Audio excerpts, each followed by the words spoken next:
Hello বন্ধুরা, শুভ সকাল। তোমরা সবাই কেমন আছো? আশা করছি ভালোই আছো। আমিও খুব ভালো আছি। দেখো, আজকে আমি তোমাদের সঙ্গে শেয়ার করছি আমাদের পদ্মা গাছটার কি অবস্থা। দেখো দেখো ফুলগুলোর সাইজগুলো কি ছোট হয়ে গেছে আর কি বিচ্ছিরি দেখতে হয়ে গেছে। গত বছরে কত ফুল ধরেছিল, তোমাদের সঙ্গে অনেক শেয়ার করেছিলাম।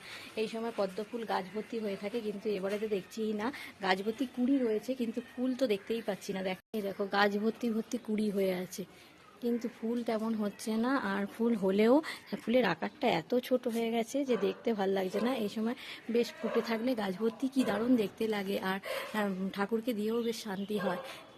কিন্তু এবছর একটুও দেখতে পাচ্ছি না, কি হলো বুঝতে পারছি না। গাছটায় কোনো কিছু সার দিতে হবে কিনা সেটাও বুঝতে পারছি না।